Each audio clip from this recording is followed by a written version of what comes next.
Live from the WTAE Channel 4 studios, this is the Pittsburgh mayoral race, Democratic primary debate.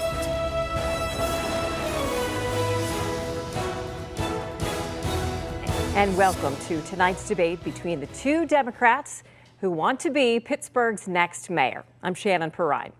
Our goal here at WTAE Channel 4 is to give you, the voter, a clearer picture of where these candidates stand on the issues.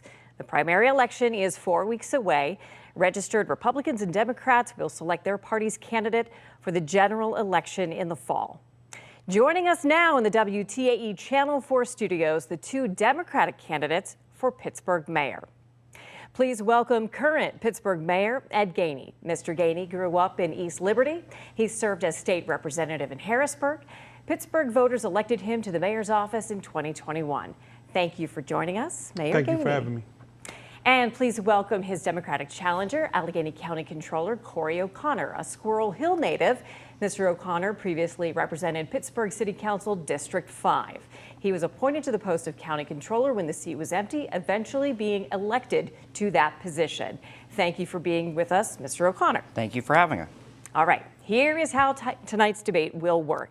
There will be no opening statements. We're going to get right into the questions. The candidate who gets to answer the first question first, that was selected at random. Mr. O'Connor won the coin toss on that, and now that means that Mr. Gainey will go first in closing statements. Each candidate gets 90 seconds to answer the questions asked by me and our panel of journalists. Rebuttals are at my discretion. Candidates get 1 minute for rebuttals, 60 seconds. And gentlemen, you will have 2 minutes for your closing statements at the end. Our panel tonight includes Pittsburgh's Action News 4 anchor and reporter Chandy Chapman, former political reporter Bob Mayo, who's covered Pittsburgh city politics since 1978. Also joining us on the panel is Trib Live reporter Julia Burdelsky. Thank you to the panelists. Glad you're here. All right, the first question is from me. I get to ask this question, and Mr. O'Connor, you're going to go first because you won the coin toss. And it is this: how do you think people feel about the safety of downtown Pittsburgh? I don't believe people in this city feel that it's safe. I think it's not only downtown, but it's in other neighborhoods. If you look at what we're seeing when it comes to the chief of police and how we don't even have a chief of police. We are on our 5th chief of police in 3.5 years. People do not feel comfortable. If you notice, there are offices that are still not bringing their people back to work downtown. We have to start talking about how we as a city come together to make downtown a safer place, a more active space, but also use our empty spaces, not just for rehabbing buildings for housing, which we do need, but not every building downtown can be reused for housing. We have to start looking at downtown and empty spaces as growth and opportunity for new jobs, for new companies, for new entrepreneurs to make downtown their new location in Pittsburgh. And by doing that and creating more vibrancy, people will feel more safe to come back downtown on a daily basis.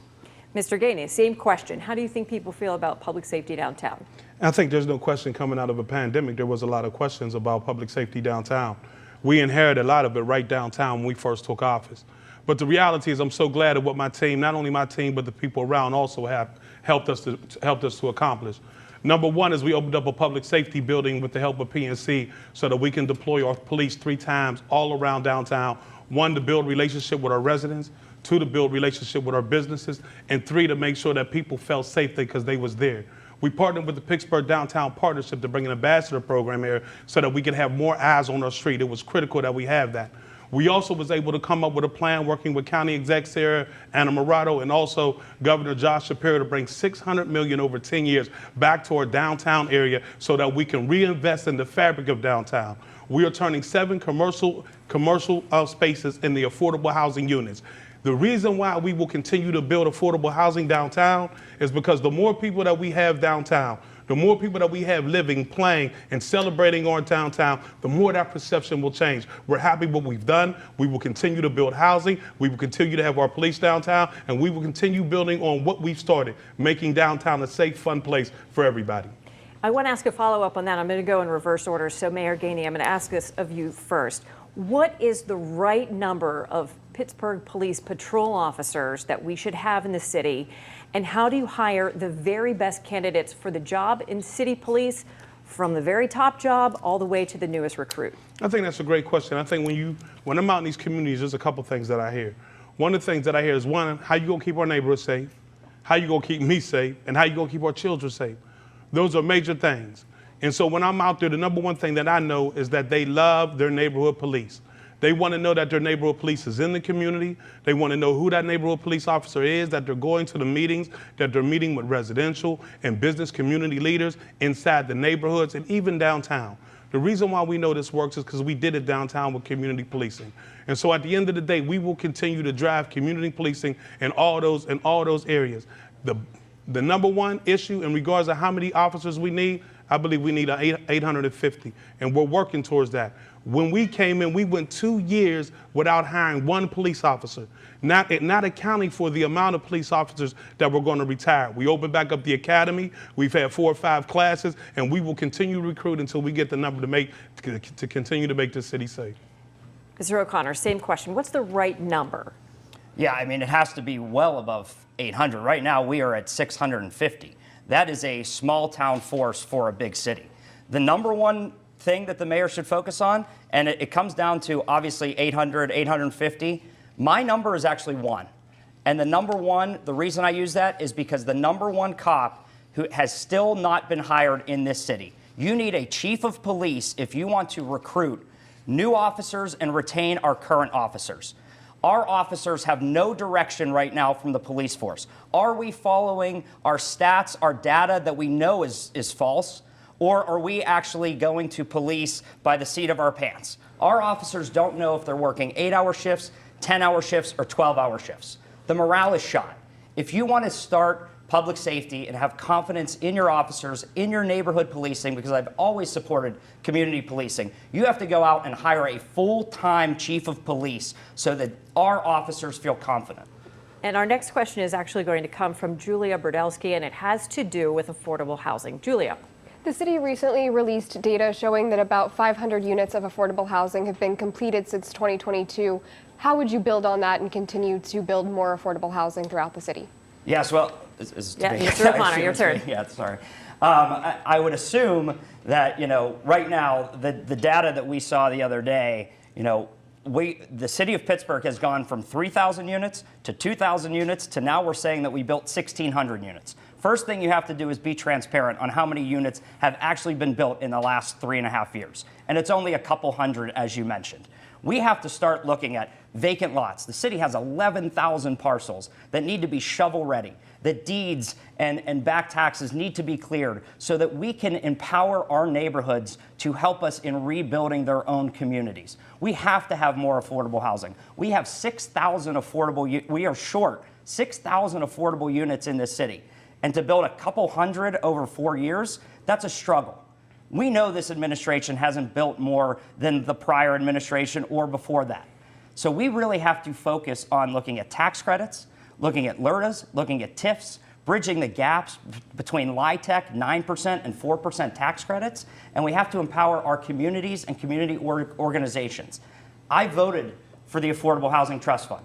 I believe we can have affordable housing in every neighborhood across this city, but you need leadership and somebody at the table to negotiate so that we can have affordable housing for all of our residents because we deserve it. All right, Mr. Gainey, same question. I believe in affordable housing. I come from Section 8 housing. I understand the need to have affordable housing in every neighborhood. I understand the need to make sure that housing is a human right for everybody. And I am so impressed with what my administration has done in 3 years. We've delivered 1,600 units of affordable housing. When I came in, we had not moved one property out of the land bank. As of today, we moved over 160 properties out of the land bank. We created a program called Own PGH. Own PGH has taken 80% of single moms and made them homeowners for the first time, giving them generational wealth that they never had. That's building affordable housing. That's making housing available for everybody. And let me just give the Pittsburgh Bureau of Police a shout out. 33% reduction in homicide, 45% reduction in gun violence. I thank you for doing the job. I thank you for being out there for our communities. And we will continue to build affordable housing. Listen, last time my opponent asked me if we could go on a tour to see it. We invited him. Now we find out he will not be there tomorrow, and he canceled. Why? Because we have an affordable housing plan, and he doesn't. That's the reality. That's the difference between rhetoric and action. We deliver, and we will continue to deliver for the people of Pittsburgh. I'm going to let Mr. O'Connor have a rebuttal on this. You've got 60 seconds. Yes, tomorrow I am not going to attend a campaign rally for the mayor. He knows he cannot walk around this city and produce 1,600 new units of affordable housing. His number continues to change. And he's talking about own PGH. That started under the last administration, a year before he even took office. So we need somebody that's going to actually sit at the table, negotiate, and work for affordable housing. We need 6,000 units. We can't have a couple hundred units pop up here and there. We have 11,000 lots that we can build on across this city, but we are not investing in our future. And that's why he cannot produce 1,600 new units, because that's what he has said. And he cannot produce 1,600 new units. We're gonna dig deeper into this issue, but I know, Mayor, that you'd like to have a 60-second rebuttal to what Mr. O'Connor just said. So you do have 60 seconds. This is what I mean, the difference between rhetoric and action. My opponent asked for the walking tour. I didn't ask him. He asked me for the walking tour. We invited him. Now all of a sudden he's not coming. And the reason being, listen, he doesn't have a plan for affordable housing, and we do. That's a reality. We've delivered that. And then secondly, let me be clear. We will demonstrate tomorrow that we delivered these units. So at the end of the day, that's the difference between informed leadership and rhetoric leadership. Informed leadership said we will step to the plate and have the tour and let you see for yourself what you say we don't have, and all of a sudden you rejected it. So to the people out there, listen to what I'm saying carefully. There's a difference between rhetoric and results. We know that a lot of the programs, some of the programs that aim toward really hitting those goals of affordable housing come from federal funding that is channeled through the state of Pennsylvania. All right, so you're mayor, you control what you can control, and I think Bob Mayo has a further question on that topic. Bob. In the past year, some of the affordable housing efforts that the city has spotlighted received this federal money channeled through the state, but now we're seeing the Trump administration blocking funding, actually trying to claw back funding in the housing area and in other areas as well. Are there Pittsburgh affordable housing developments that are in jeopardy because of that? And if so, how would the city deal with the impact of losing federal funds? Mr. Gainey. No, when we found out that President Trump got elected, we expedited our grant money and everything else out of D.C. so that we would be prepared to be able to deal with this moment in time. Secondly is that we got a $50 million affordable housing development happening at Bedford Dwellings right now. Me and Congresswoman Summer Lee worked on that to make sure that we delivered that for the city of Pittsburgh. Those two things are underway. And this is why what happens in D.C. has a local impact here.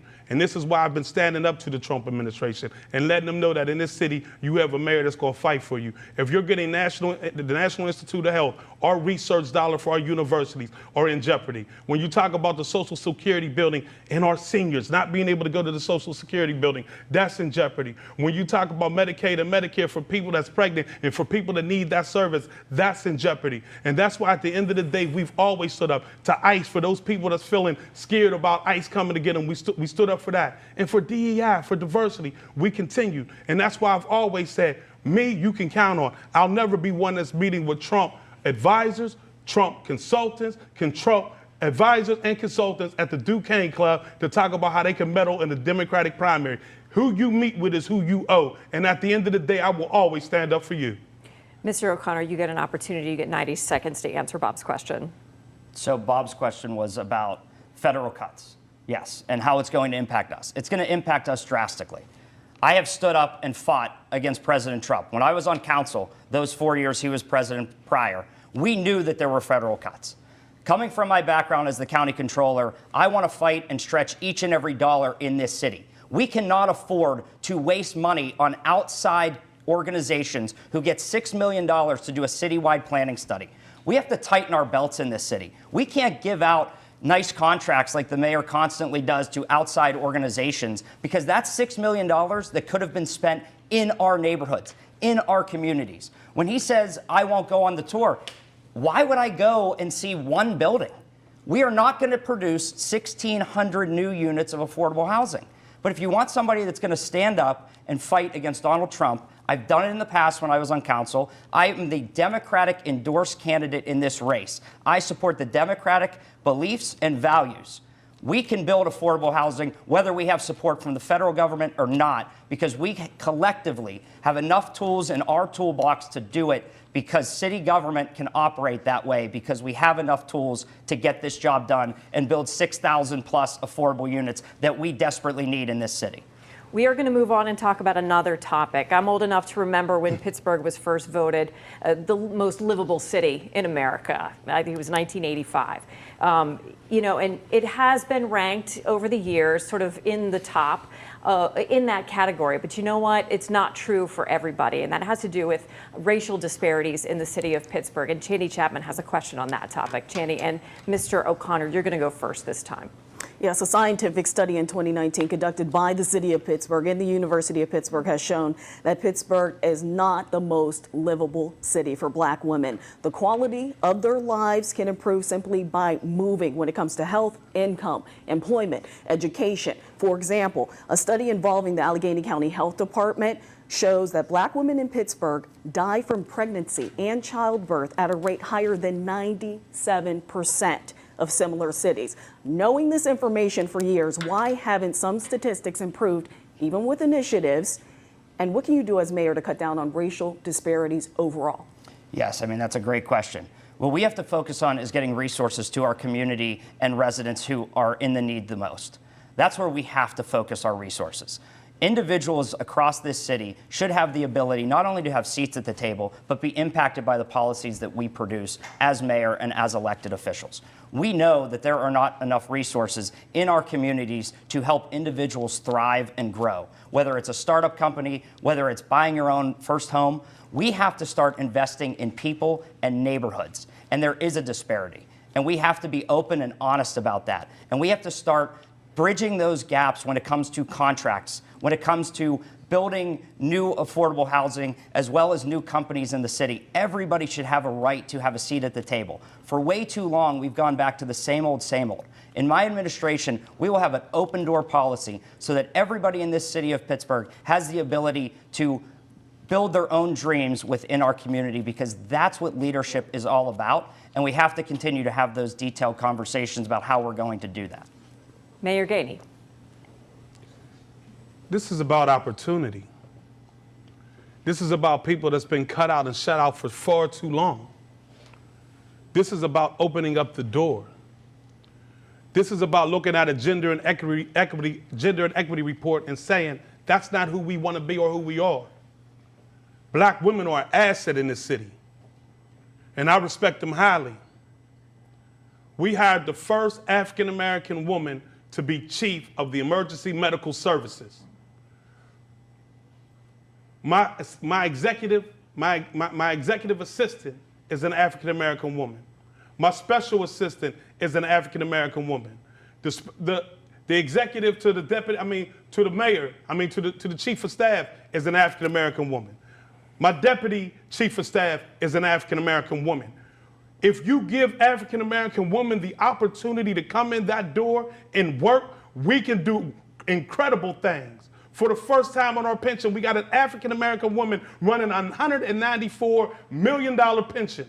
Let me tell you what that is. It's called opportunity. It's called opening the door so at the end of the day, we can see them for who they are. For years, they kept him out. He should know that. He was on council. At the end of the day, the more we open up opportunity in terms of procurement, in terms of employment, that's the way we change that narrative right there. They're not liabilities, they're assets, and they can prove it when given an opportunity. I'm going to say, I'm going to have Chaney ask a follow-up, but I just want to also point out that both of you have been in positions of power since that report came out. So go ahead, Chaney. Yes, that was Absolutely. what I was going to try and say. We've known this information for years, but the main question is, what's your plan of action for both of you? I'm going to have you go first, Mayor. we've proved, what I started with is what we're already doing, not what we're going to do. What we're going to do is continue to build on that. But coming in, I understood that plan. So at the end of the day, first African-American woman to ever lead emergency medical service. My executive office manager is an African-American woman. The chief of staff's executive is an African-American woman. The deputy chief of staff is an African-American woman. We continue to ensure that what we believe in, we do. And so at the end of the day, when I talk about own PGH and the 80%, and 150 units of turning renters into homeowners, 80% of single moms are African-American. We don't just talk about it, we walk it. So I'm telling you what we will double down and do more in the next term. That's my plan. What's his? And that is our question, Mr. O'Connor. What's an action plan? An action plan is obviously bridging resources and gaps and having individuals have those opportunities to grow in Pittsburgh, because we have vacant space that individuals, especially single moms and African-American mothers who are single mothers in our community, should have the ability to start their own business, to run their own companies. What we find, and I met with a number of minority-owned contractors last week, they are having difficulty bridging gaps in services that they can provide so that they can compete on a larger level, on a larger scale level, so that we can help those contractors start winning more contracts, not just public, but private. And I think that's what leadership is. You talk to the procurement office and you have a direct line so that those individuals know how they can get more public and private contracts so that they can build wealth in their communities. When we talk about housing, we don't talk enough about home ownership. We know that home ownership is the key to bridging the gap for generational wealth. And that's what we have to talk about, not just renters, but homeowners. That is time. And Bob Mayo has a question now, and it has to do with tax-exempt nonprofits in the city of Pittsburgh. There are some very big employers. Bob. Yeah, how specifically would you seek either financial commitments or tax revenue from UPMC and the other major nonprofits that hold large amounts of untaxed property in the city of Pittsburgh? And how would that effort be different from what's being done currently and what past mayors have done? Mr. O'Connor, you're first. I'm first? Well, first thing you have to do is you have to meet and negotiate with all of our nonprofits. And you have to have a clear-cut plan for how to do it. The mayor announced an initiative a couple years ago about filing a lawsuit and taking them to court. I was there that day. The mayor did not tell the city of Pittsburgh that that court case was going to cost us $100,000 when he's turned aside hundreds of millions of dollars from our larger nonprofits. I have said from day one that our nonprofits have to pay their fair share. What I would do is go in and negotiate with our larger nonprofits and be specific. Right now, we have ambulances that break down to and from calls. We had an ambulance breakdown Friday, taking somebody for a cardiac arrest to the hospital. What I would do is be specific, especially with our hospitals, and get them to purchase new ambulances for our city. Get them to purchase new plow trucks. If you're specific, imagine if they could come up with $10 to $15 million for just equipment each and every year. That would save the city of Pittsburgh $10 to $15 million that we can then invest in our own capital, in our parks and rec, in our small business districts so that they can succeed. We have to hold our nonprofits accountable, but you need a leader who's going to be direct, sit down and meet with our nonprofits, not come up with a press release after press release saying, oh, we're close to doing it. No, we want results in this city, not excuses. Mayor Gainey, your turn. First, I want to thank all the taxpayers in the city of Pittsburgh. I appreciate what y'all do every single day. We are going to continue to fight to make sure tax-exempt giants like UPMC pay their fair share. And we have made progress. We got a written commitment from Highmark that they would be willing to sit at the table and talk about a pilot program if UPMC is there. We are also challenging their tax-exempt status because at the end of the day, everybody knows that UPMC does not act like a charity. That's number one. Number two is that the only time I've seen UPMC come to the table and cut a deal with anybody is when Governor Josh Shapiro, who then was Attorney General Josh Shapiro, filed a lawsuit, then they came to the table and they cut a deal. It's not about the values of UPMC, it's about the values of you, the taxpayer. We got public safety, we got roads, we got bridges. I will not sit back and not allow our services that need to be taken care of, not taken care of, and ripping off taxpayers. I respect you too much to see that happen. We will continue with the lawsuit, and we only got back a small amount of the appeals. And guess what? We got enough money to cover the cost of the lawsuit. The reality is, if you take the lawsuit off the table, which my opponent did agree with, you lose your leverage. So at the end of the day, I didn't get the donations to take it off. He did. At my job, I got one job: serve the people of the city and make sure I'm getting the funding you need. I do want to follow up on that, Mayor, and I want to talk about a few mayors ago is Mayor Murphy that was able to get, I think, $5 million a year from UPMC, and we can name them by name here. They're not. It's not just UPMC, but obviously that is one of the larger ones. You know, are you getting into those meetings? Are you going up in the U.S. Steel Tower to those higher ranking offices, and is their door open to you? My door's open to them. UPMC has asked me to set up 2 meetings. And the 2 meetings that they've asked me to set up, they canceled both of them. There's a distinguished business person that tried to set up a meeting in this city, and it didn't work.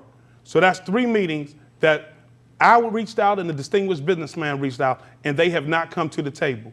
I have always opened my door and left my door open to have a conversation with UPMC so that at the end of the day, we can do what's right for this region. I'm not asking them to do what's right for me. I'm asking them to do right for you, the taxpayer. Come to this region, because if it was easy and they could have done what we've done before, we wouldn't be having this conversation now. The reality is, it's time for them to come to the table and talk about how they can help us be a healthcare that cares for all the health of our community. And I'll just ask you a separate question, but similar, Mr. O'Connor, that if the mayor is right that these meetings are being canceled, is a lawsuit the only recourse? We know that past mayors have tried to go the lawsuit route as well, just to get them to come to the table. Yes, so a lawsuit is not the only way to do it. I voted on the lawsuit under Mayor Luke Ravenstahl. The mayor just said he's got $0 from Highmark, no commitment, got $0 from UPMC and other nonprofits. Mayor Peduto had $100 million set aside in one PGH. That's a program that's $100 million.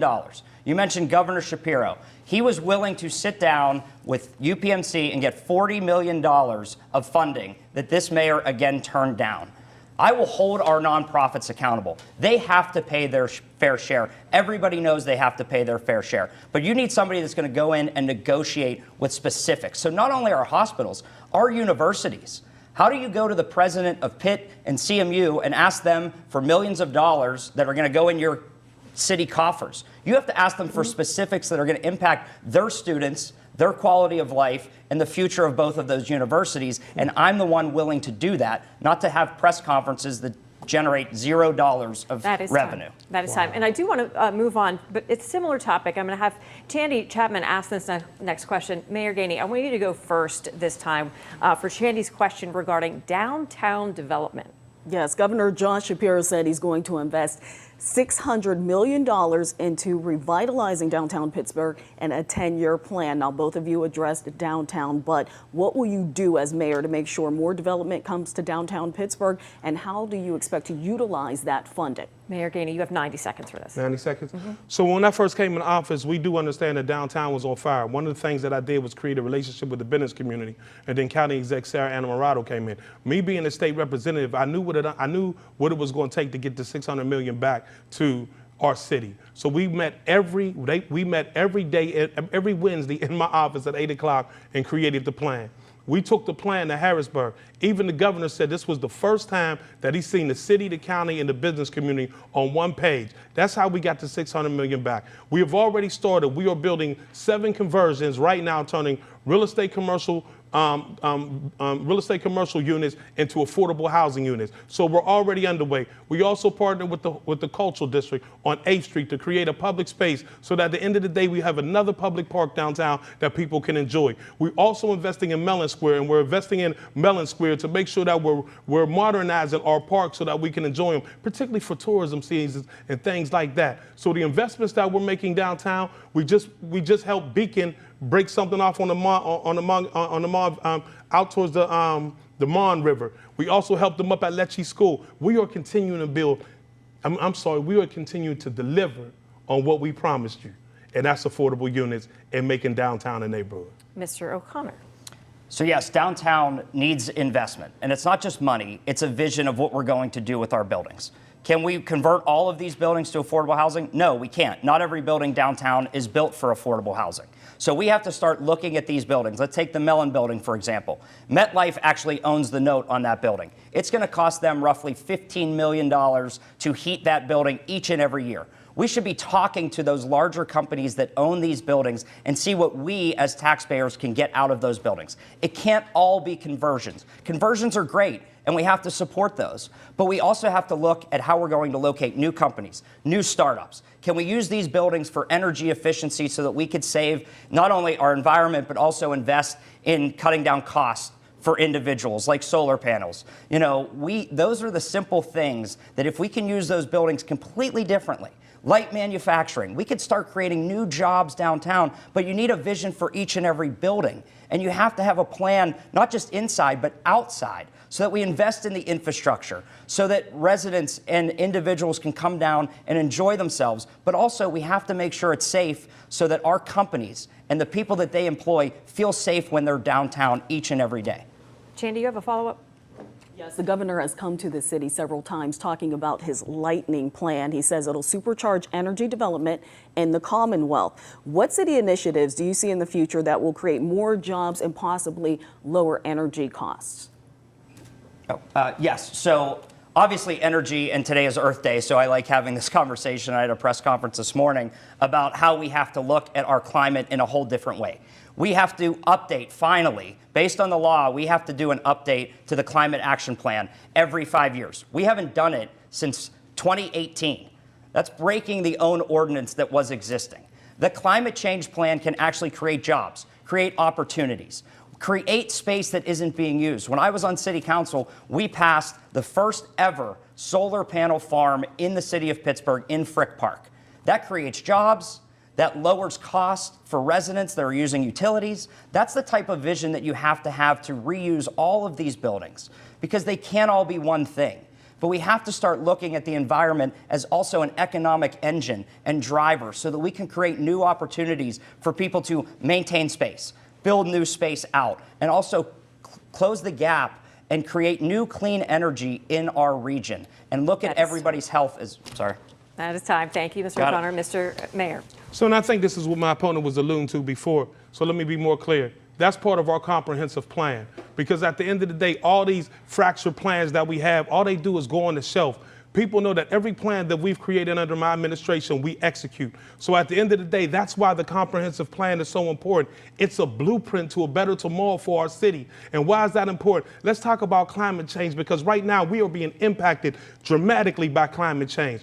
Our climate change through our comprehensive plan will address how we deal with housing, because there are some places we just can't build on no more. It'll deal with how we deal with our roads and infrastructures, because that's important. It'll deal with how we deal with our commercial real estate. So that's why the comprehensive plan is so important. So when you talk about what's coming out of the state, I want you to understand all that works because it enhances what we talk about when we talk about our comprehensive plan. Other cities have one, and for the first time in this city, we will too.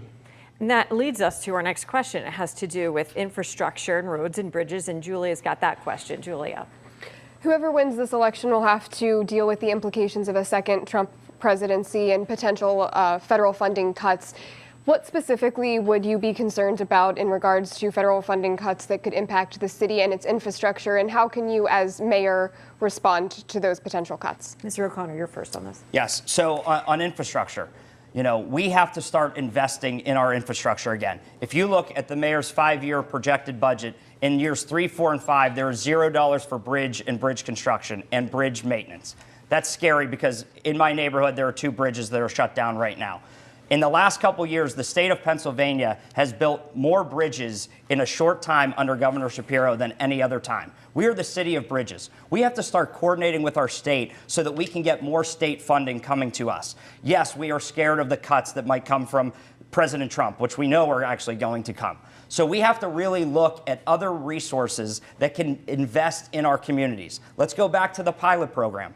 The Panther Hollow Bridge has been shut down for a couple of months. with no clear solution on when it's going to open. But that impacts Pitt and CMU. Imagine if we could get them to the table to have matching funds to then go to the state. All of a sudden, that project went from a couple $1 million to a couple, $50, $60 million to help repair that bridge. That's what we have to focus on. Building partnerships. You talk about federal cuts. It's not only in infrastructure that worries all of us, but it's in life sciences, it's in education, it's in how it's going to impact our local economy, because we know that eds and meds drive a lot of this. And if the federal government comes in and makes those cuts, it's going to have a huge effect on our local economy, and that's something that we have to deal with.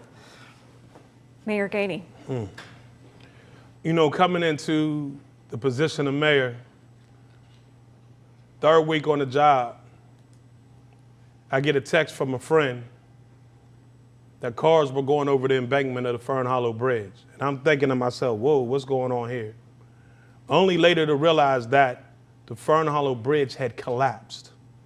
I've been in this city my whole life, and I have never seen a bridge collapse.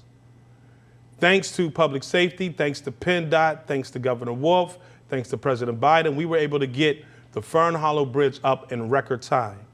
We had went decades without properly inspecting our bridges. My opponent should know he was on city council. When we came in, we started the Bridge Asset Management Program. And as of today, we don't have not one bridge in failing condition.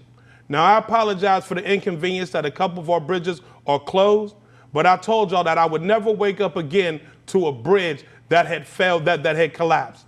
And let me be clear, because he's brought this up and it's incorrect. Again, it's rhetoric versus action. We have money in this year's budget for bridge maintenance and for a bridge maintenance crew. In our capital budget for years on out, we have money set aside for bridge maintenance. That's the truth. You can look it up. There's a difference between rhetoric and results. And I want to ask you I'm going to give you a chance for rebuttal on this topic too, but tell me more about that, Mayor Gainey. What did you do? What action did you take as mayor to work with council on that issue and work with those other governments going back to your infrastructure promises regarding bridge maintenance and the funding for it? Yeah. So first, when the Fern Hollow Bridge fell down, the first thing I did was panic. Let me be honest. It was a scary time. But I understood as a state representative that the first person I had to reach out to was PennDOT. Second person I reached out to was the governor. Why PennDOT? Because at the end of the day, we were going to need state help in order to make sure that this bridge got put back up. Why the governor? Because I needed the governor to understand exactly how severe this was. And the fact that this bridge, first we were lucky. I thank God for that. We had no fatalities. So at the end of the day, once we got the bridge underway and started working on it, what we did was start talking about our Bridge Asset Management Program. We put that into effect by making sure that we hired inspectors, to making sure that we hired someone that can oversee the program so that we can start looking at every bridge in the city. And that's why today, I'm proud of this, we have no bridge in failing condition. That's great. That's all I can say. And Mr. O'Connor, I'm going to give you a chance to have a rebuttal here. Yes, when I was on council, we built a number of bridges. We built the Greenfield Bridge. We built the Duck Hollow Bridge. And for me, when it comes to, he's talking about a bill that he passed, I was the council member who introduced the bill for the Bridge Inspection Commission. That group of individuals had engineers, had labor unions, had neighbors, had residents, all talking about the impacts, architects, of bridge and bridge repairs. That commission was not seated for almost 2 years. We could not afford that. Those individuals needed to be seated to talk about our bridge infrastructure, and not just a report, but how we're going to collectively go out and get more money from the state, from the federal government, so that we could bridge that gap and we could start fixing our bridges a lot faster than we do right now. And I'll give you a 60-second rebuttal there, Mayor. It's going to be real quick. When I came in, we were not inspecting our bridges the way that we needed to inspect our bridges. He knows that. He was on council. You can't get by that. At the end of the day, we started inspecting every bridge in this city. And as of today, we don't have no bridges on failing condition.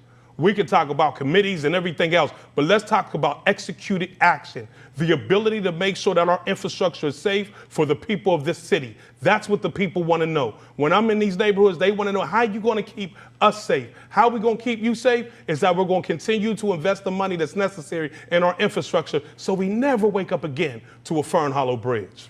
I'm going to call an audible here and go deeper on those kinds of issues. And it has to do with infrastructure, but it also has to go to core services. And Julia, if you want to work with me on this question here a little bit too. I mean, she's kind of done some reporting on this. And when we talk about what we refer to as core services, the plowing, the potholes, maybe litter.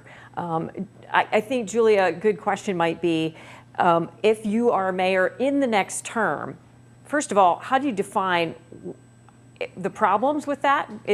Are those core services broken, and how do you work with council to fix it?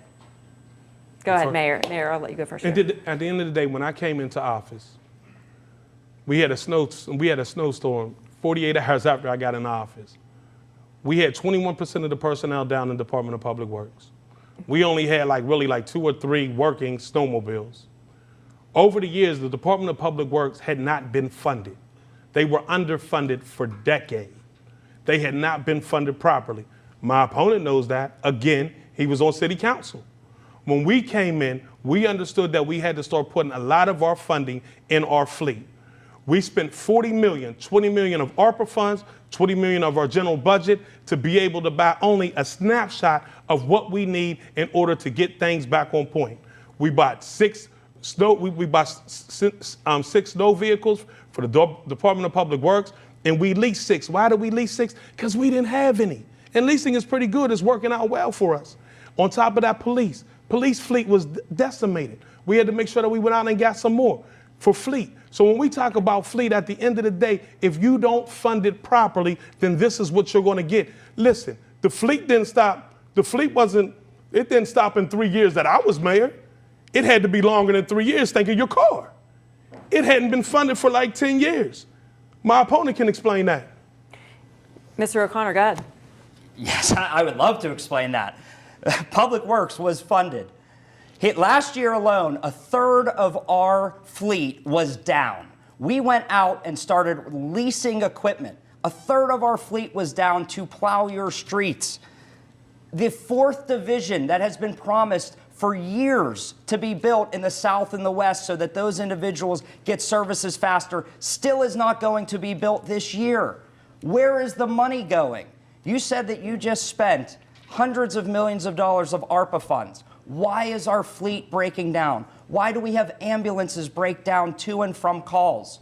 We're not investing in that. The ARPA money went to hiring 100 additional employees. That next year, that money is gone. How are we going to tighten our belts and keep those 100 employees employed in the city of Pittsburgh? That's the reality of where this money went. It did not go to building a city of the future. It went to hiring 100 people that next year we have to bridge those gaps. We were not investing in, we were always investing in our public works and public safety when I was on council. In the 5-year projected budget plan, our fleet cost and spending goes from $9 million all the way down to $2 million. How are you going to buy new equipment over the next few years with $2 million? This will go into our next topic, and we are going to move on. I'm going to have Bob Mayo ask a question about everybody's favorite topic, which is property reassessments. Bob. Yeah, should the city of Pittsburgh get on board with what the school district is trying to do, still fighting in court through appeal, to press for a system-wide property reassessment? If the city were to do that, what would it mean for Pittsburgh's financial health and for its future? And also, beyond that, what's your solution to deal with the loss in revenue from plunging property values from so many downtown buildings? Mr. O'Connor, you're first. Yeah, so property reassessment comes from the county, not from the city. Being the county controller, I know that we are currently in a lawsuit with the schools, but we are going to have to do a county-wide property assessment. But what we can't afford to do is do it every 10, 20 years. You know, that has to be like other communities and other counties have done all across this country, do it every couple of years. And the issue that we're going to see when there is a property reassessment is that a third of the properties are going to go up, a third are going to stay the same, and a third are going to go down. The scary part for us as a city is that the larger properties downtown are probably going to continue to dwindle.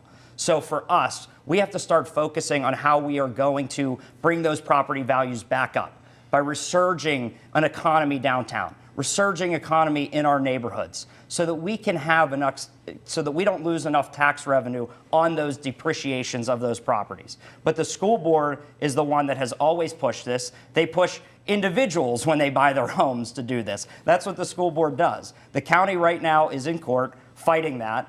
And, hopefully the county wins. But, the outlooks look like we are not. So we have to now see what that's going to do to individuals. When I was on council, we set up a fund that helped people fight their property reassessments because the process and the system was not fair to individuals. We also have to look at larger tax breaks like the homestead exemption so that people and individuals, especially seniors who are in their house, don't get hurt.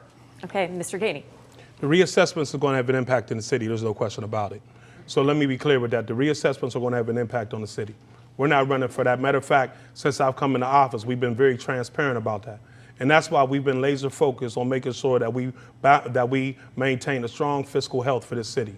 We ended this year with a $4 million surplus when everybody said that we would go into a deficit. Reason being, we were smart. And at the second, we made sure that we managed properly. Thirdly, I always tell people, you always should have receipts when you speak. So at the end of the day, you can look at our independent bond rating agencies that raised our bond under my leadership. You can look at the deal we just did last week with PNC to make sure that with a $60 million bond to reinvest in Pittsburgh because they believe in our economy and they believe in city government.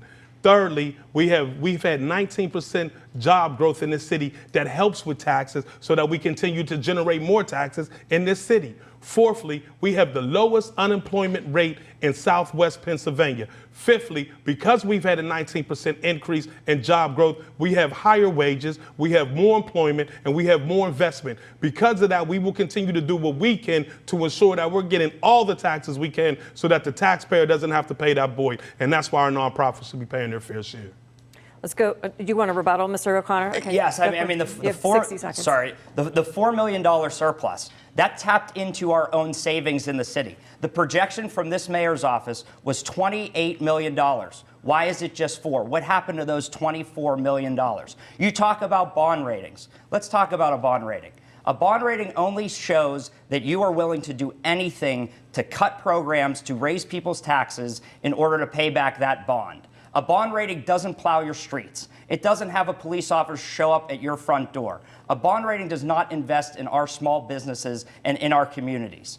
And the bond that he's talking about from PNC, that bond was approved by City Council months ago. It's every 2 years, it's part of a capital bond that is taken out. This isn't new money. This is money that's already on hand. We're not saying there's $60 million that we can spend. That's just not true. Mr. Gainey. I'm not going to be long, but I'm going to say this. As someone who is the county controller and that looks over budgets every single day, it's obviously he's never had to go through a process with an independent bond rating agency because what he spoke right there is just inaccurate. There is much more that goes into them making sure that they're going to elevate your bond status. And that's what I keep saying. There's rhetoric and then there's action. What we've heard today is a whole lot of rhetoric that has no plans to it. There's no reason why at the end of the day, we just don't call it what it is. We got a $4 million surplus when they said that we were going to have a deficit in our budget, and we don't. We have 19% job growth in this city. Where most job growth is happening in this state, in the county, we are seeing growth right here in our city. Wages are going up, employment is going up. In Southwest Pennsylvania, we're #1 in terms of unemployment. Those are things that we should be celebrating as a city, not trying to tear it down for political points. That is time. I get one last question here. 30 seconds. Why do you love Pittsburgh? Wow. I love Pittsburgh because it made me. I wouldn't be here without this city. My family's from the Hill District. Everybody remembers what the Hill District used to be. I was born in Oakland.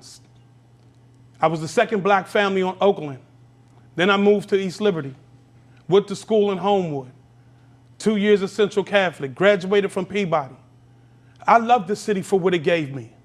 Because at the end of the day, I could not stand here as the first African-American mayor without the love of this city. I thank each and every one of you for what you poured into me. God bless you, Pittsburgh. We're going to have closing statements too, but Mr. O'Connor, why do you love Pittsburgh?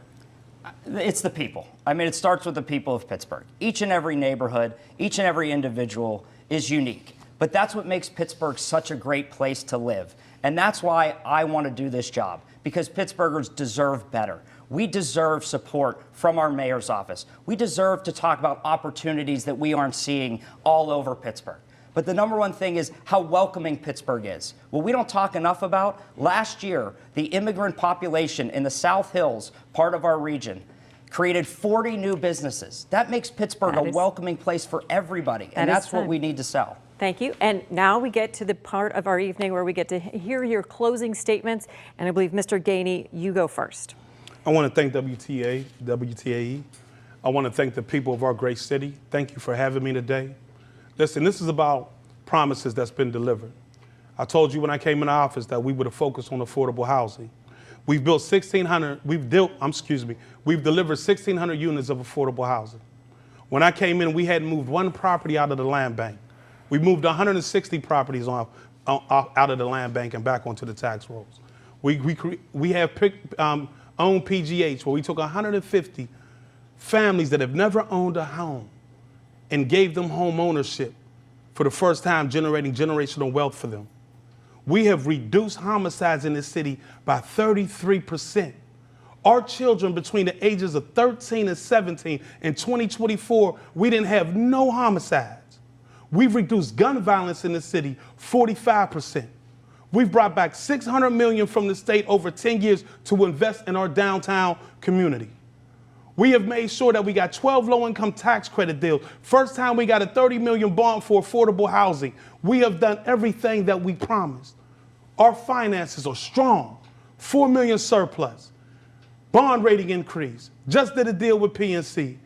19% job growth. Unemployment rate the lowest in Southwest PA. This is what we do because I love this city.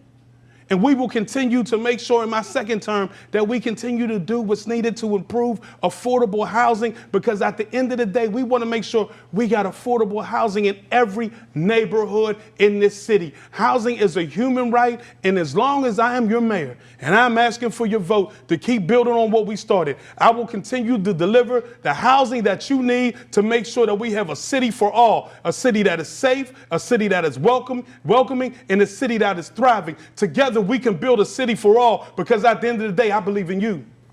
Thank you, Mayor. Mr. O'Connor. No, thank you, and thank you for WTAE for hosting us tonight. I'm running for mayor because we deserve better. We deserve a Pittsburgh that's going to invest in our communities again, in our public safety, in our public works, in our parks, and not divert money to other things and pet projects. We need to invest in our future, in the environmental services that we have to provide, in green infrastructure, in building an economy that actually works for each and every resident in this city. Let's invest in our small business districts again, create new opportunities for people to build their dreams and create their own wealth in Pittsburgh, and create housing. And it's not just going to be a random number that we choose out of the air. We are going to be transparent. I want to be transparent about the future of this city. We are walking over a financial cliff right now. We cannot fill our gaps this year in our budget because in the first quarter, we've already gone over our overtime, almost gone over our overtime expenses. You want transparency in your mayor. You want honesty and truth. You want somebody that can deliver, that has delivered. 11 years on city council, we've created new jobs. We've invested in communities. We have built affordable housing in neighborhoods that nobody thought I could build affordable housing in. That's the future that I'm bringing. It's about growth. It's about opportunity. It's providing a place where each and every Pittsburgher can succeed. We have a city that should be every family's first choice, and we have to start selling it that way. And we need somebody in leadership that's going to deliver for you. So I ask on May 20th, let's start building a better Pittsburgh for each and every one of us and be transparent about what kind of city we want to have. And I thank you for the time here tonight. Thank you, Mr. O'Connor. I do want to thank both Ed Gainey and Corey O'Connor for participating in tonight's debate. We've heard your perspectives on critical issues. We hope debates like this one remind voters how important open dialogue is to help shape an informed decision. As we close, we leave the final decision to you, the voters, to reflect on the arguments presented by these two candidates. There is also a primary on the Republican side. We want to let you know about this too. WTAE Channel 4 will broadcast a live debate that happens on May 13th at 7 p.m. for the Republican side of things. The candidates are retired police officer Tony Moreno and business owner Tom West. The winner of the Republican primary will take on the winner of the Democratic primary in the November general election. We do want to make sure you know about these very important election reminders right now. So the last day to register to vote in the Pennsylvania primary, that's May 5th. May 13th, that's the last day to request a mail-in ballot. Voters have until 8 p.m. on Election Day to deliver ballots to a drop-off location. We want you to know that in-person polling locations, they will be open from 7 a.m. until 8 p.m. on Election Day. This is also a very important reminder. If you are in line by 8 p.m. on Election Day, you will be allowed to vote. We want to help you do this too. To find your polling location, we made it easy for you. Go ahead and go over to our website at WTAE.com. On behalf of everyone here at WTAE Channel 4, I'm Shannon Perrine. Thank you so much for joining us, and good night.